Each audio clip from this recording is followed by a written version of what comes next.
Hey, Kyle's Wonderful here again with another wrestling review. This time it's WWE Smackdown from August 12th, 2022, live from Raleigh, North Carolina. So there's still a lot of buzz and hype coming into tonight's episode of Smackdown. We're still buzzing after last week's Smackdown saw a huge return to the company, not only Karrion Kross, but alongside his wife and manager Scarlett as well. Last week, Karrion Kross took out Drew McIntyre, with Scarlett putting the hourglass in the ring, with all of the bloodline looking at the sand of time running out of their title reigns potentially.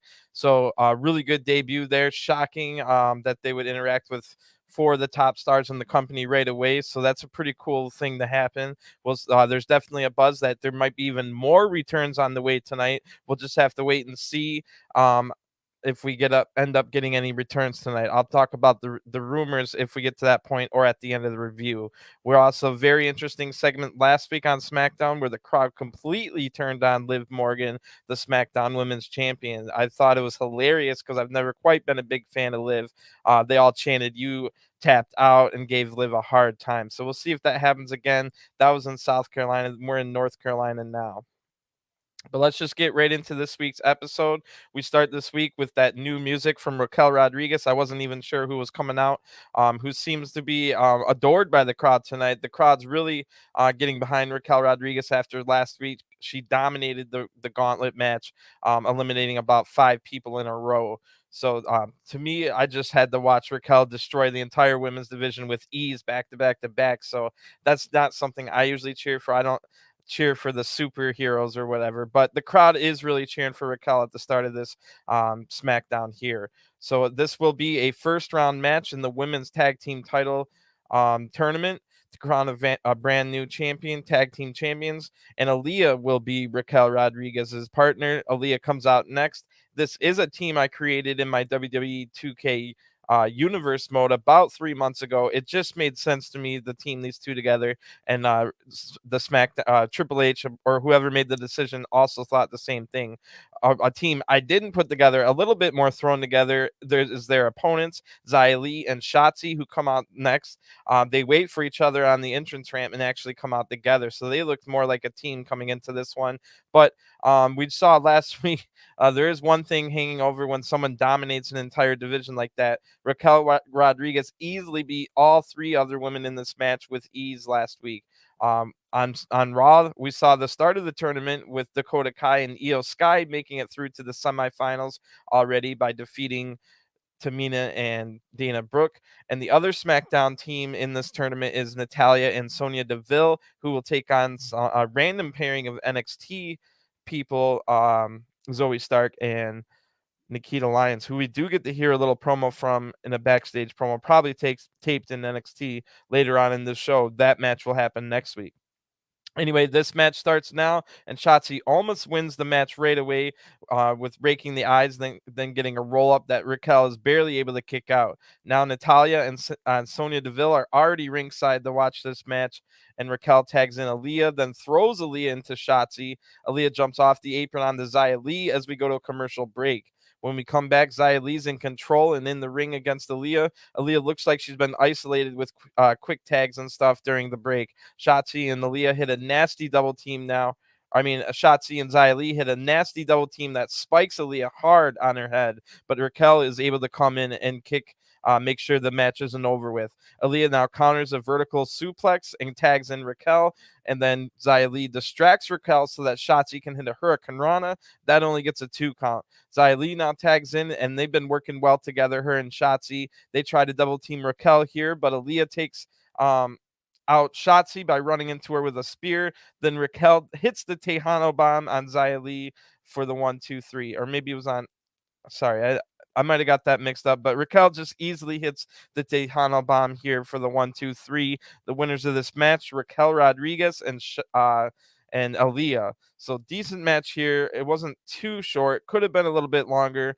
But like I said, we just saw Raquel Rodriguez destroy the entire division last week. So of course Raquel got the win here, basically without much help. Aliyah did all right, but this was all Raquel Rodriguez for sure.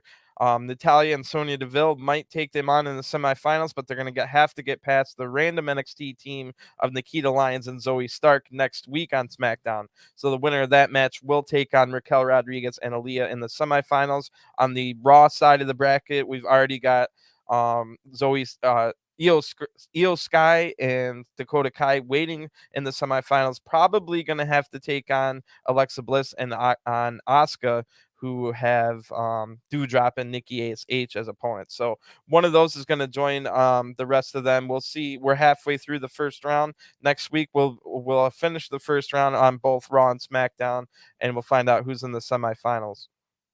Now we get a really big recap video from last week's main event segment of SmackDown where Karrius Kross returned, and then also bringing back Scarlett. So amongst all the chaos that happened, or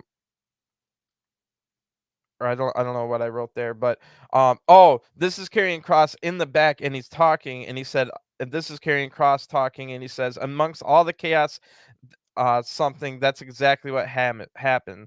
Roman and Drew, the chosen ones, must be nice, but we were cast aside like broken toys. We prepared and waited for the perfect time to strike with vengeance.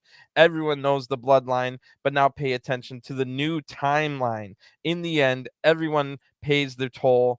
Tick tock. Then we see Karrion Kross look around the corner, and we see Drew McIntyre's about to come out. So Drew McIntyre does come out now. That was an interesting promo. Good to hear from Karrion Kross already, and it makes sense to have him just talk in a dark spot in the arena as opposed to going out in front of the crowd and like everyone else would. I like that. Keep some people different than others. Not everybody has to go explain their actions in the middle of the ring. So that was pretty cool. Anyway, like we said, we transitioned nicely from Karrion Kross looking around the corner to seeing Drew McIntyre about to come out. Drew comes out, and we go to an ad break. So when we return, Drew McIntyre has a microphone, and he says, where to start? There's a lot going on. How about we start with Karrion Kross, who attacked me from behind like a coward? But I get it. He's been gone for a year. He wanted to attack the number one contender. But here's the problem with your plan. That number one contender is Drew McIntyre. So you have three options. I can send you to the hospital, put you in the ground, or knock you out. Your choice. Also, my opponent at Clash at the Castle, Roman Reigns, surprisingly isn't here. Didn't show up to work yet again. Roman, you surround yourself with yes men and are starting to believe in your own hype. You needed your whole family to beat Brock when I beat Brock by myself with my own hands. And if you're making up things, the Island of Relevancy isn't even a real place. But then Drew McIntyre gets interrupted by Karrion Kross's music. Scarlett comes out, and Cole says that Scarlett is Karrion's muse. Scarlett gets into the ring and with Drew, and the crowd's getting super loud here. So you know there's some kind of attack coming, but everyone knows some kind of attack's coming because the crowd's getting loud, except for Drew McIntyre. But we all figured it was going to be Karrion Kross, but it's the Usos of all people, and the Usos double team Drew here, finishing with a 1D finisher on Drew McIntyre. So the crowd's booing this big time. Scarlett looks happy and leaves. Usos now talk trash to Scarlett, saying something here, and she talks trash back, basically telling the Usos to tell Roman that he's next. So then we go to an ad break. So I'm guessing that won't be the last we see out of these four tonight, and I was definitely right about that. So pretty cool segment here. It kind of made Drew look a little weird that he wouldn't have turned around with the crowd getting loud, but it was cool to see that it was the Usos, not Karrion Kross. Everyone pretty much assumed it was going to be Karrion Kross.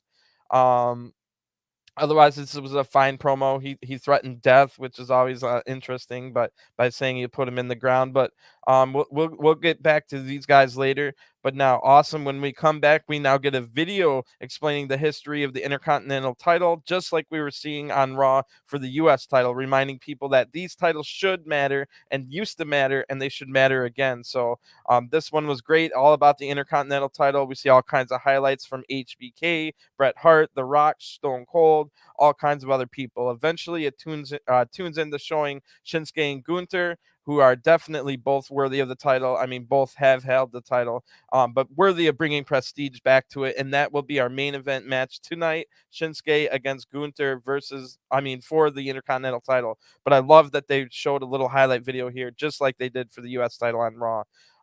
Back in the Shinsuke's in the back with the interviewer, and he basically just tells the interviewer to tell Gunther to come on.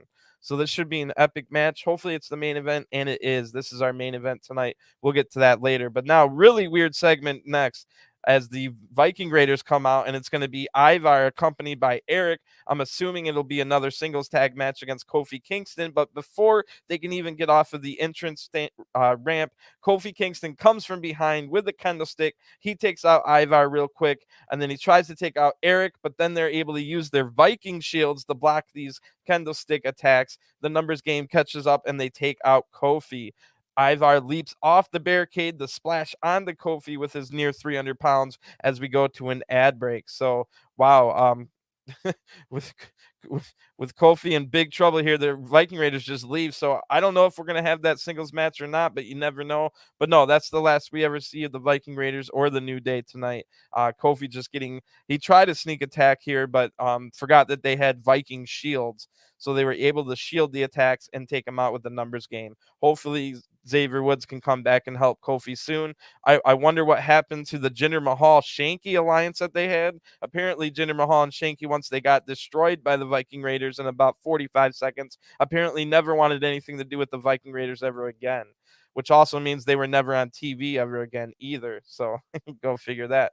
But yeah, I guess it's just a good way to show that Kofi's all by himself. He'll get some help at some point, more than likely from Xavier Woods.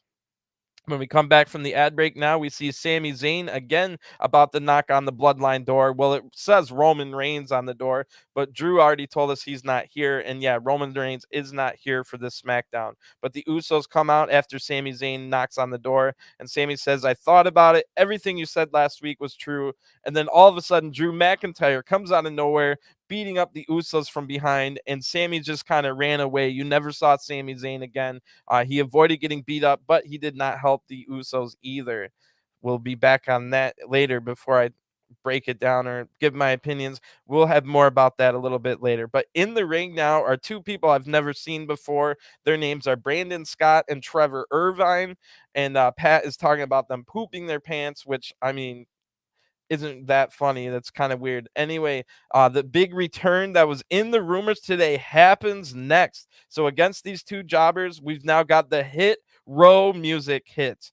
All three members of Hit Row come out, of course, minus their original leader, Swerve Strickland, who's now signed to AEW. But it is Ashante the Adonis, Top Dollar, and B Fab. If you remember last year on SmackDown, they came up for about a month. They had a couple cool segments where they were with Swerve at the time.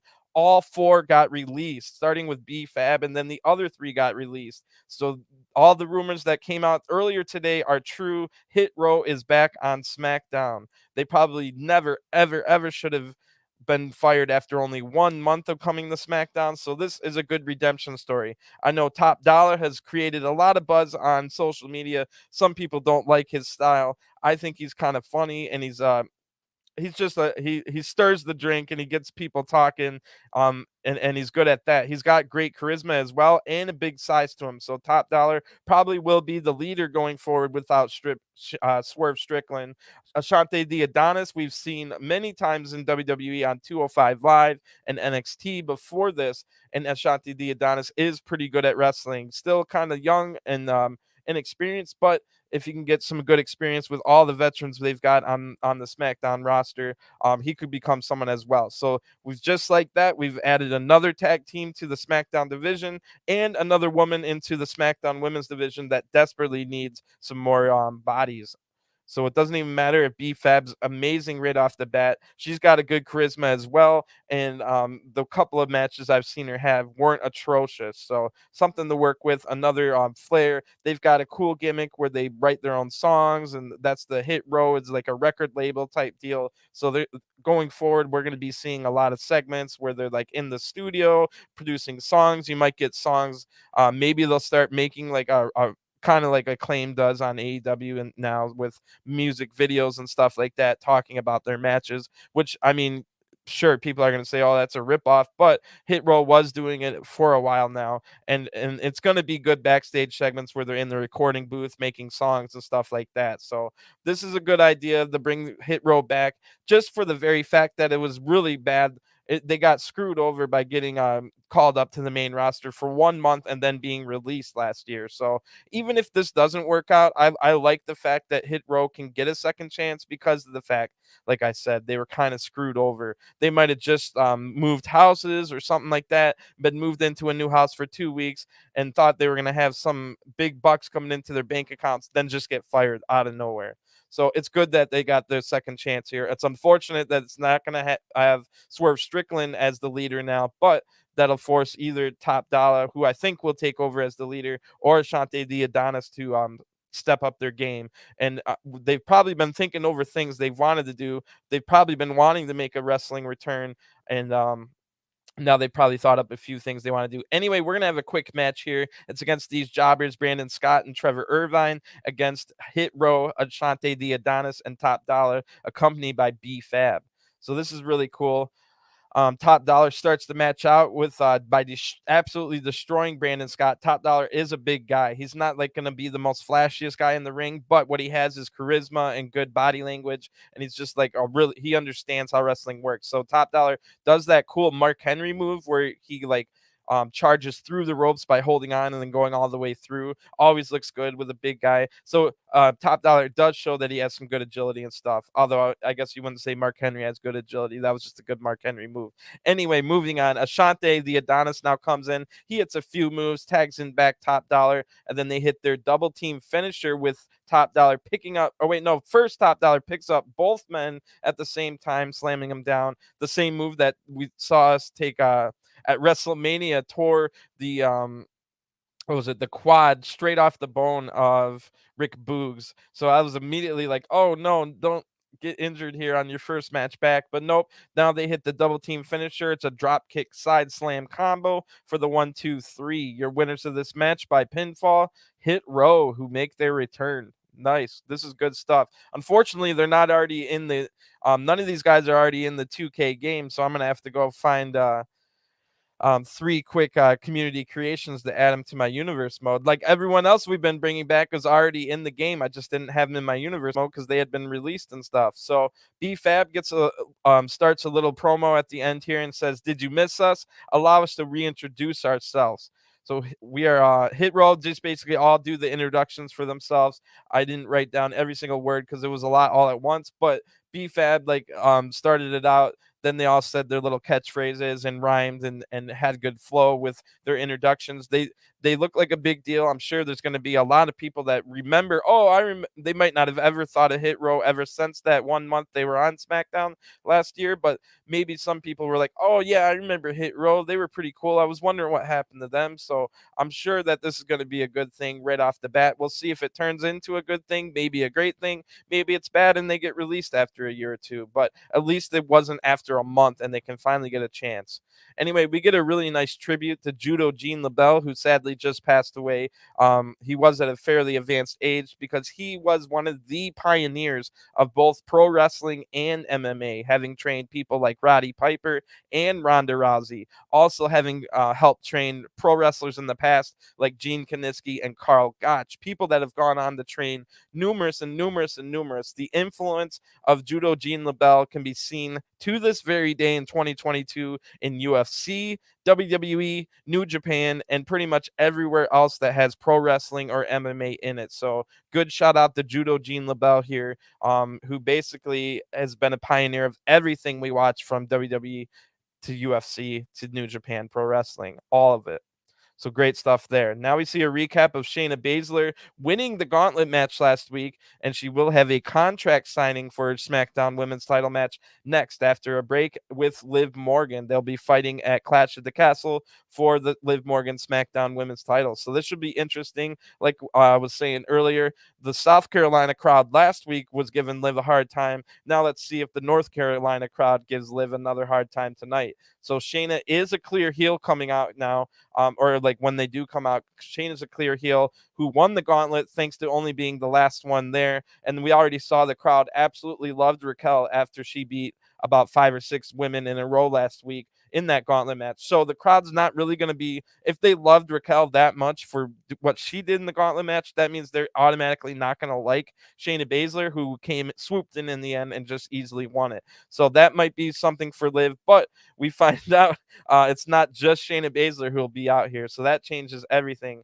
because I did write down maybe the crowd will just cheer for the suspended Ronda Rousey instead, but we'll just have to see. After the break, though, we're in the back. Gunther and Ludwig are there, and Ludwig Kaiser, and Kayla Braxton wants an interview, but Gunther interrupts her by saying, "You go tell Shinsuke that tonight he will suffer at the hands of the ring general." So now we go back to the ring, and Ronda Rousey comes out through the crowd, just like when I was saying, oh, the crowd's not really going to get on Liv's case because they're not going to like Shayna. But nope, here's Ronda Rousey, the suspended Ronda Rousey, coming out through the crowd. She's got a big old black bag or like sack with something in it, and she's out here before anyone else gets out here. So Ronda is carrying a bag, gets the microphone, and says, "I know I'm suspended, and I was also fined a lot of money." And then Ronda dumps the contents of the bag out on the table. A ton of money spills out, and Ronda says, here's all of it and double, because I know I'm going to get fined again.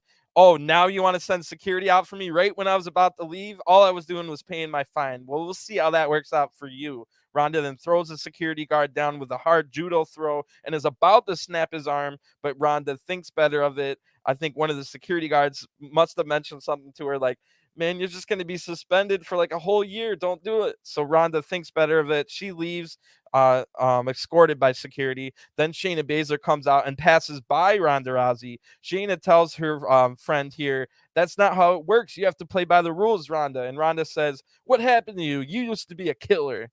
So Ronda, that was some pretty good stuff right there. So Ronda leaves now, and Shayna comes down to the ring for this contract signing. The crowd loved that segment. I loved that segment way better than just if it would have been a contract signing with Liv and Shayna. So great call to have Ronda come through the crowd here, dumping double the amount of cash needed for the fine, knowing that she's going to get fined again.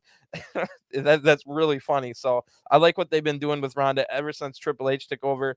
Obviously, ever since Ronda came back for the second run before Triple H took over, it was some of the worst stuff on television. So this version of Ronda Rousey, remember even at SummerSlam, she's like, you shut up. Your parents failed you," she said to some guy in the crowd, basically doing the Ric Flair, "Shut up, fat boy." So Ronda's been pretty good ever since then. The crowd's actually getting into her now, at the expense of Liv Morgan just getting buried by the crowd now, which is kind of funny. Anyway, Shayna Baszler gets on the microphone and says, "Last week you saw me win a gauntlet match over everyone in the locker room," which is a lie because Raquel beat everyone, then she beat Raquel. But I like that a heel would say that. Anyway, she says, "Liv, you're the next one to fall. You've got a big old target on your arm, and I can't wait for Cardiff because I'm going to tear you apart limb by limb, or maybe I'll just knock you out. Either way, I'm walking out as the new SmackDown Women's Champion." So then Liv Morgan comes out with a big old brace on her arm still, that big target that Shayna was talking about. Liv's holding up the title and getting some cheers here. So I mean, even last week there was some Liv fans still in the crowd trying to get for trying to have her back still, but Liv now says, "Shayna, you won't beat me. You're actually kind of like a bootleg Ronda Rousey. I know that because I beat the real deal twice at Cardiff. I'm going to beat you too." So I don't know why I said you too, but like that. But anyway, they both signed the contract, stare down. The crowd's now chanting "You tapped out" to Liv Morgan, which is funny again. But it doesn't seem like it's like last week it was like 80% of the crowd. Now it's about maybe 60-50. But either way, Shayna attacks the injured arm now. She goes to take Liv to the mat and stomps on the arm in the hammerlock position, making Liv scream in pain here. But I'm writing down here, oh, Liv has no allies on the roster because she just came over from Raw. But nope, Liv can just do it all herself. She somehow hits sliced bread number 2, even though 1 second ago she was in huge pain. Sliced bread number 2 sends Shayna through the table, and Liv is holding her arm and the title high with the end the segment. So that was kind of weird. Liv was screaming in huge pain 1 second, and then she's able to hit a big move the very next. So I'm not quite crazy about that, but it is what it is. But like I said, Liv didn't have any allies that would necessarily come help her because she doesn't have any friends that she's made in the SmackDown locker room. She just came in she basically has an enemy from everyone in the SmackDown locker room because they all wanted to be champion. Here comes someone from Raw. Oh, hey, I'm Liv Morgan. I'm now the champion of your entire division. Nice to meet you guys. Like, like they would have known Liv from before at different points as well. But you see what I'm saying? Liv doesn't necessarily have friends because everyone in the locker room is pissed that she just waltzes right in, wins the title, thinking she's the champion when all she did was win the briefcase, which, I mean, everybody in the women's division had a chance to win the briefcase. Half those SmackDown women were in the Money in the Bank ladder match, and they could have stopped Liv, but nope, Liv won that match. So I don't see what they could necessarily have to complain about, but you get what I'm saying. Anyway, we're now going back to Sami Zayn, who gets rolled up on by some angry Usos here who are wondering where the heck Sami Zayn went during their attack on Drew. When Drew attacked them, I should say. And Jay says, "We told you last week, you have to step it up. So come on, we're going to go call Drew out to the ring." So then we go to a commercial break. So Sammy didn't really look like he wanted to be with the bloodline anymore. But remember, he did say earlier, "Oh, I thought about what you said. Everything you said was true." We don't know what Sammy was going to say after that because that's when Drew attacked. But Sammy does look scared of both Drew McIntyre and the Usos. So he's kind of caught between a rock and a hard place. That was the first half of SmackDown done, and it's been pretty good so far. Nothing like mind-blowingly amazing, but we did get the return of Hit Row, which was just like I said, and that might not make me go like, oh my God, Hit Row's back. But if you just think of it as like they totally got screwed over by getting called up to the main roster, then getting released within a month, really nothing they did. So just the fact that we can give them a second chance, maybe it doesn't work out and they get released within a year, but at least that's not a month. But in the meantime, maybe they will have something interesting going on. I think they've got a lot of backstage segments. They'll be in the recording booth and doing all kinds of different things that'll make SmackDown seem more fresh, which is something that we've been doing these last couple of weeks with Triple H in charge. So, yeah, and we still got the big main event to go with Shinsuke Nakamura taking on Gunther for the IC title. Should be a pretty good second half of the party. I mean, not party. Party was in my next line, but of the show. But next we see the WrestleMania launch party from last night at SoFi Stadium, where WrestleMania 39 will be in Los Angeles, California. It had a lot of appearances, including Becky Lynch and Bianca were there together. Bianca Belair, the Raw Women's Champion. I almost reviewed this show, but because it did have some matches on it. Seth was there as well as Theory. Montez Ford had this segment where he was trying to, as a former Marine veteran, he was trying to do something like sentimental, and then he had 3 different microphones that wouldn't work at the same time. It was kind of botched. But anyway, the Street Profits defeated Los Lotharios, and Rhea Ripley beat Nikki ASH. I didn't see if there was any other matches on that, but check that out if you're interested. It looked like it was interesting. It's on the YouTube page for WWE and probably all over the place. It's the WrestleMania launch party that happened last night. Now the Usos come out apparently to call out Drew McIntyre. We don't see Sami Zayn yet, and then then I rarely this happens on me, but I do miss maybe like 3 or 4 minutes of SmackDown because I pay for cable. I have 1,000 channels that I pay for, and they somehow cannot find a place to put SmackDown on for a preseason NFL game. So I don't know why, but I lost my stream because I had to actually go find a watch wrestling stream, even though I paid for cable and all that. But the stream went down. When I get back, the Usos have already started a match with Drew McIntyre, who doesn't have a partner, and we're told it's a tag team match playa. So I think Adam Pearce came out, made a tag team match, and I think he made it with Sami Zayn as Drew McIntyre's partner, but unfortunately I can't confirm this. Usually I'm just watching on television, but I had to go find streams because there was an NFL football game on instead. But sorry about that. Anyway, let's see if yet again the reigning SmackDown and Raw tag team champions can avoid losing another match to a non-established team. Remember, the Usos lost to Drew McIntyre and Sheamus, who couldn't even get along. That match was in June, and it looked really weird for the Usos to have to lose to like a team that couldn't even get along. So let's see if they can beat at least this team gets along because Madcap Moss comes out and he's going to be Drew McIntyre's partner. And really, I was really hoping that, oh my God, is the Usos going to have to lose again to Drew McIntyre in a tag match when they're supposed to be these unbeatable tag team unified Raw and SmackDown champions? Are they going to get beat by Drew McIntyre in a tag match for a second time in a row? So let's find out. Madcap Moss is out to help Drew McIntyre now. Madcap counters a move by Jay and then tags in Drew. Jimmy tags in as well, and Drew takes control with 3 big strikes here and an overhead belly-to-belly suplex. Jey Uso runs in and gets taken out as well. And then here is Drew just taking out the tag champs again. Surprise, surprise. Now Sami Zayn comes out and he distracts Drew, who he was supposed to be partners with, I think. Jimmy hits a super kick on Drew, tags in Jay, who hits the Uso splash off the top rope, but Drew McIntyre is able to kick out. Sami Zayn's mad, so are the Usos. I'm a little upset too because I know what that means. Madcap is laying down on the apron, not able to help yet. Jimmy tags in, and the Usos are looking to hit the 1D on Drew, but Madcap Moss is back up. He pulls Jay out of the ring and then throwing Jay over the announce table. Drew just simply hits the Claymore kick on Jimmy Uso and gets the 1-2-3. The winners of the match, Madcap Moss and Drew McIntyre. And wow, for the second time, Drew McIntyre in a couple months has beaten the unbeatable unified tag team champions twice now. Drew McIntyre with random partners. The first one was Sheamus, who we couldn't even get along with. They just easily beat the Usos. So you're really telling, I know we're under the Triple H era now and things are supposed to change, but here we are telling us, everybody, that, oh yeah, the singles guys in the main event, they could just easily destroy the tag team champions by themselves. That's how far ahead the singles guys are over the tag team guys, which isn't a good look. Yeah, I mean, that's more of a Vince McMahon thing. So I don't know. I don't understand why this happened tonight. It shows us that everything's going to be fixed overnight, because why, just why would you have the Usos lose yet another non-title match to a non-established team when they're the quote unquote unbeatable tag team champions of both shows? It's ridiculous, really. It's ridiculous.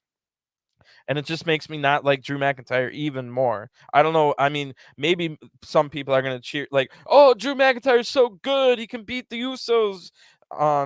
But that's not how I look at things. So anyway, Jay tries to attack from behind now, but he gets hit with a future shock DDT from Drew, who's now looking to hit a Claymore, but Sami Zayn throws Jay out of the way, and Sami Zayn takes the Claymore instead, sacrificing himself, really showing himself that he wants to be a part of the bloodline. So that answers that question that we had from earlier. Sami Zayn does want to be a part of the bloodline still. Drew says, send that message to Roman Reigns. And like I said, that's crap. How's Drew going to beat the unbeatable tag team champions yet again? In the back, all 4 members of Maximum Male Models are there, and they're taking pictures. Los Lotharios then walk up and they say, you should thank us. We're the most handsome men in WWE. And Max Dupree tells them that I'm sorry, but you're not Maximum Male Model material. Los Lotharios says, oh no, we were talking to Maxine Dupree. Call us. And then the segment ends. So what the heck was that? I don't really know what that was, but maybe it's finally going to set up. It didn't happen this week, but maybe we'll finally get next week. Los Lotharios will take on Massey and Mansois, who will actually have a match finally, which I'm fine with the gimmick, but it can't just always be these backstage segments. So it looks like finally next week we're going to get Los Lotharios against Maximum Male Models. So we'll see how they do in the ring. If it's crap, then like the gimmick kind of is going to fall flat. If the in-ring action is good, then you can probably start to think of some interesting things to do, and make them funny again. They've got Max Dupree is a hilarious guy, and it could talk about basically anything. But it can't just always be, oh, here's the runway model and do the same thing over and over. If you saw the little commercial they did at SummerSlam where they were pouring water all over themselves while telling us to buy that water, it was pretty funny. So there is different things they can do that's going to be funny, but they can't. They, like I said, it's finally, hopefully next week they have a match against Los Lotharios. It's not like they announced it or anything, but that should be interesting. So now we get a really good hype video for the main event. It shows highlights of Shinsuke Nakamura and Gunther's careers in WWE, ending with them staring down each other. So we've still got a half hour left in SmackDown. So unless there's a separate main event segment, we're about to get a really long Intercontinental title match against Shinsuke and Gunther. Definitely sign me up for that. It should be great. But before we go to an ad break now, we see a SmackDown flashback back to 1999. I was watching this one live for sure. Arnold Schwarzenegger helped Stone Cold by hitting Triple H with a chair. And that was a big moment. So when we return from break, Kayla Braxton is in the back with Ricochet, who defeated, if you remember, Baron Happy Corbin last week. So Ricochet says something about kicking Corbin straight in his junk. I don't remember that happening, but maybe I just blocked it out of my mind. Anyway, we see a highlight from last week, and Ricochet says, I'm more locked in right now, and I feel better than I have in a long time. I'm ready to go full speed, and it doesn't matter who wins tonight's main event. I will be waiting in line. So then Happy Corbin comes in out of nowhere and attacks Ricochet with a big boot or something like that. And Corbin says, you thought this was over? And then Corbin laughs and walks away. So apparently we're going to have another Corbin Ricochet match probably next week. Hopefully Ricochet gets the win again. It'll be interesting to see what they do with Happy Corbin going forward. I think everyone agrees in the community, in the internet wrestling community, that they liked when Corbin was the bum ass Corbin, and they liked when he was down on his luck. So maybe a return to that character people would like. So then we get some pretty big news that next week SmackDown will be in Montreal, Quebec, Canada, Sami Zayn country. So maybe we'll see Sami Zayn turn face next week in his hometown. Maybe the Usos will finally have enough and just start beating him up in front of his hometown fans, which will instantly turn him like babyface, you know. So that should be interesting. Either way, whatever happens, it's going to be a big Sami Zayn episode next week on SmackDown in Montreal, Quebec, Canada, his hometown. Now we see a little bit of clip. I'm glad that they put this up here for everyone that doesn't watch NXT. We get to see next week. It's going to be Natalya and Sonya Deville in the first round of the women's tag team title tournament against Nikita Lyons and Zoe Starks, who are here in a little pre-taped interview. Nikita says, I can bust a move on the dance floor, sing, and beat you up in the ring. And Zoe Starks says, well, I don't sing or dance, but I kick butt too. And then Nikita says, we're the perfect combo. And Zoe says, they don't know what's coming for them. We are two NXT up and coming stars ready to bust out and get some gold. So then the segment ends here. Not really like anything mind-blowing from what they said, but it was important for people that don't watch NXT to actually know who's going to be in that match next week. I mean, like as much as they can for a 15, 20-second segment. Anyway, Zoe Stark might already come into that match next week on SmackDown wearing gold, because Zoe Stark has a big NXT women's title match this Tuesday on NXT 2.0 Heatwave event against champion Mandy Rose. So Zoe Stark might be coming into that match on SmackDown wearing the NXT women's title. But now it is time for the main event, as Shinsuke Nakamura comes out wearing black and gold tonight. So claps, round of applause to Shinsuke for that. I hate when wrestlers wear the same color. Shinsuke knew that Gunther has to wear red now, so Shinsuke breaking out the black and gold. Love that. The crowd cheers loudly for Shinsuke. Then Ludwig introduces the Intercontinental Champion Gunther, who comes out with his Death March music. All red, everything. This should be a great match. Wow, I'm definitely looking forward to this one. I was looking forward to it a month ago when they first were kind of teasing this match, but now that Vince McMahon's been out, Triple H is in, I expect this match to be twice as good as it would have been under Vince, if you know what I'm saying. So by the time the bell rings, we've got about 20 minutes left in this match. There's no other segments. We'll just see a straight up battle here. No one comes out to ruin the match either. So good stuff. We can just expect it's going to be a great match. Well, we didn't know no one was going to ruin it, but now that I've seen it, I already know. Anyway, we have a commercial break before the bell rings, and I was really hoping that it didn't start while we were gone, because it would have been a shame to miss the beginning. But no, SmackDown, thankfully, just starts with them with the bell ringing, and we start the match when we come back. Great stuff. I also prefer that style over, like, the alternative would have been they fight for 2 minutes, then you go to commercial break to miss like almost the beginning anyway. So anyway, let's start this match out. Shinsuke shows his great agility and speed here to evade some of the first attacks, then getting a waist lock applied on Gunther, but Gunther uses his power advantage to get right out. Shinsuke again using his speed to avoid more attacks, and Shinsuke, it's a bunch of kicks in a row into the leg. Keep that in mind. There's a lot of leg kicks in this match from Shinsuke. So Gunther's a little bit stunned here, but Gunther hit a few nasty looking European uppercuts already,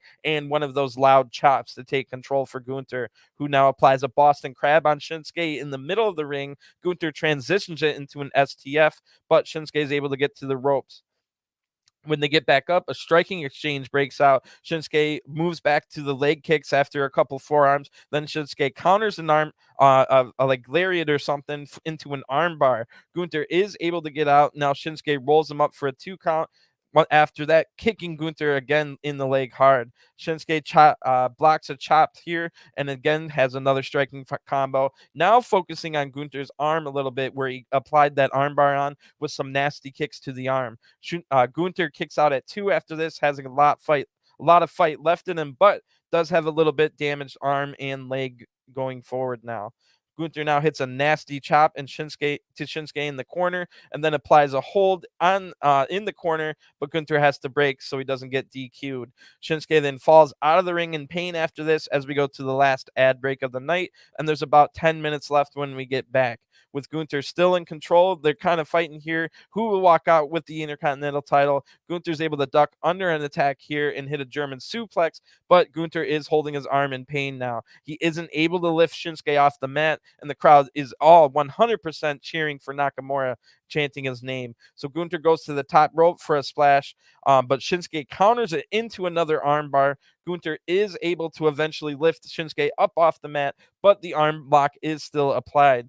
Gunther is able to strike himself free, then hits a suplex to slam Nakamura down. Gunther's arm is very damaged now. Gunther hits a knee strike, and Shinsuke goes back to the leg kicks now, trying to wear down the leg as well as the arm. Gunther charges in a very big moment of this match. On this Gunther charge, Shinsuke hits a nasty knee strike right to the square of the jaw, almost knocking Gunther out legitimately. Gunther is tough as nails, however. He's able to kick out at 2 right after that. We almost had a brand new Intercontinental champion, whether they wanted to or not, because Gunther almost got knocked unconscious with a knee to the chin. But Gunther, showing that he doesn't have a glass chin, gets in Shinsuke then gets in his face after Shinsuke gets in Ludwig's face after he hits a sliding German on Gunther. So this little bit of time here cost. It was a mistake for Shinsuke to get in Ludwig's face, because when Shinsuke comes back in, Gunther hits him with a shotgun dropkick. Shinsuke then escapes a powerbomb attempt right after that, hitting another knee strike. But Gunther counters a Kinshasa attempt with a nasty lariat here. Holy crap, Shinsuke's just barely able to kick out of that one. Really good match we've got on our hands. The crowd is electric. I haven't heard a crowd this loud for a SmackDown in a long time. They got a big "this is awesome" chant now. Gunther applies a sleeper hold, and Shinsuke is fading, and he's about to be knocked out here, but Shinsuke goes in the desperation mode, backing into the corner first, then attacking that arm that he attacked earlier. This breaks the hold. Gunther is able to hit a shotgun dropkick right after this to the back of Shinsuke, while Shinsuke was standing. Before I move on, that was horribly contrived. Looked really, really bad. Shinsuke just stood there for about 2 seconds, bracing for the impact from the shotgun dropkick. Terrible ending to this match, because right after that dropkick, Gunther hits the power bomb, folds Shinsuke up for the 1-2-3. The winner of this match by pinfall, and still Intercontinental Champion, the Ring General Gunther. So really, really good match, but a terrible ending. I don't know what that was. Maybe Gunther didn't get there as quickly as Shinsuke thought he was going to. I mean, you can't let one little botch ruin the entire match, even if it is the climactic ending moment. So I'm still going to say this is a great match. Definitely watch it if you didn't see it. I just hated that it ended that way, with Shinsuke reminding everyone, "Oh yeah, don't forget that what you're watching, we all have a scripted ending." So I'm not going to yell about it too much. It was just a little timing issue, that's all. But at the end of the day, really, really good match. Great TV main event. You have to kind of temper your expectations. Even with the new Triple H era, they're not going to give you a pay-per-view worthy match on a TV, even if it is the main event. That's just something you kind of have to expect. The one thing that AEW does better than WWE is having commercial and picture-in-picture commercial breaks. All their big matches you get on TV, you get to see what happens. And the crowd was really, really loud when we came back from the commercial break, meaning we did get to miss some really good stuff in this match. So that's one thing that I wish WWE could do better. We see picture-in-picture ad breaks on USA Network for Raw sometimes, but never, ever on Fox. I don't think Fox really does the picture-in-picture ad breaks. I wish they would. It makes everything better. If we had gotten to see that little bit of 3-4 minutes that we missed in this match that the crowd was really hyped over, it would have made the match even better. But like I said, you have to temper your expectations when it's a TV match over a pay-per-view match. If this is a pay-per-view match, you could be upset if it didn't if it ended in 8 minutes and it wasn't quite as good, because you're expecting maybe a 12, 13, who knows, 20-minute match on pay-per-view. So just with all that explanation out of the way, even with the bad ending, really good match here. And that ends SmackDown. Nothing like crazy happened at the end, but we already had some crazy stuff happen in the last two shows. We've got Karrion Kross returning with Scarlett last week. He's now attacking Drew McIntyre and has the bloodline in sights. Now we've got the return of Hit Row that adds a new tag team to the division, where we've already basically just added a new tag team with Masay and Mansoor, who hopefully will have their debut match next week against Los Lotharios, who should also be getting an upgrade with Triple H. Being a big fan of those two guys. They are really good wrestlers, Angel and Humberto. They're cousins. They should have really good chemistry and a team that's really good in the future. So we've now got Los Lotharios. Viking Raiders have been rebuilt into this like devastating new and vicious version. Don't forget the New Day are still on the SmackDown roster. The Usos are here. And now you've got people like Maximum Male Models, Hit Row, and others like I just mentioned that we've been building back up. So pretty good division over here on SmackDown for the tag team division. Now we've added another main event player with Karrion Kross. He might not be a main event player to everybody or in everybody's minds, whether they watched him in NXT or not. But the fact of the matter is, it's good to have more people there. The alternatives would have been like a Sheamus, which I do think Sheamus is like a main eventer worthy kind of guy. But I would like to just kind of see him be more of a manager. And now we could put maybe Butch and Ridge Holland in the tag division as well. Don't forget, B-Fab is a wrestler, so that adds another woman to the SmackDown Women's division, which has just been bolstered by having Liv Morgan join, and as well as Triple H reviving Shayna Baszler. So we've also added, not too long ago, Sonya Deville basically floats back and forth from Raw and SmackDown. One person who's been missing, and I don't know if she's ever going to return, is Lacey Evans. Now, if she never returns, you won't hear any complaints from me. But if she returns, I'm not going to just complain the entire time. I'll at least give a chance to see how it goes. But we've also got people like a Zoe Stark and Nikita Lyons coming up to SmackDown next week. You never know if they just pretty much maybe they could just stick around. So it looks like they're reviving all the divisions in SmackDown. All of them basically like have been revamped, from the women's tag to the women's to the men's tag to the men's. So good stuff on SmackDown. I expect probably not like a return next week. We just added 5 new people to the SmackDown roster in the last 2 weeks. 2 women in Scarlett and B-Fab, a tag team with Hit Row, and a singles guy in um Karrion Kross. So maybe another singles woman could come on from NXT. I know there's a lot of people ready. If it was me, I would have Kaylee Ray, now known as Alba Fire, on the SmackDown women's roster right now. She's that good. She's that experienced. She doesn't really need to be in NXT other than to train everyone else up. So pretty good stuff going forward with SmackDown. We'll see if they pull out another rabbit out of the hat next week with another return. That would be pretty wild. But in the meantime, pretty good stuff. No major complaints. I mean, what is there really to complain about? Have you been watching SmackDown the last year? There was so many complaints about those shows, but there's really, like, if you compare it on a curve with all those other SmackDowns, there's not a lot wrong with this show right now. I could have had a few more like matches. I'm a fan of I like 15-minute technical wrestling matches. I know not everyone likes that. It's good to have a variety. Pat was a little annoying tonight, but not overly. Liv Morgan showed a pretty good fire in her promo. Shayna Baszler had a good promo and interaction with Ronda Rousey, who dumped all that cash on the table. That was really funny.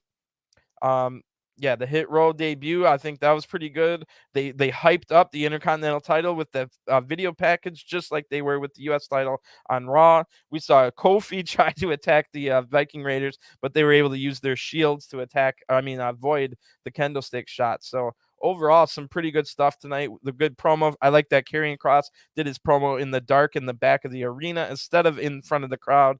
That made a lot of sense, and it makes it look that everyone's not the same. We also got the women's tag title tournament had the first round match, Raquel Rodriguez defeating basically by herself. She had Aliyah as a partner, but Raquel Rodriguez defeating Shotzi and Xia Li, who hopefully can do some much more stuff in the future. Hopefully Triple H gives them some storylines and stuff like that. That would be awesome. But we've really got some good set pieces on the roster with Triple H to do whatever he wants to do with. I'm sure Paul Heyman is also being inputting, since he's on SmackDown a lot more than Raw. So Paul Heyman's probably giving Triple H some ideas as well. So I'm going to get going. I'm going to cover Level Up next. If you're interested in what's happening at the Performance Center, come join me for the NXT Level Up review. I've got 3 other reviews after that before I can go to bed tonight. I'm about to go review Level Up if you're interested, and then later on I'll be reviewing Rampage, G1 Night 16, and after that Impact Emergence pay-per-view.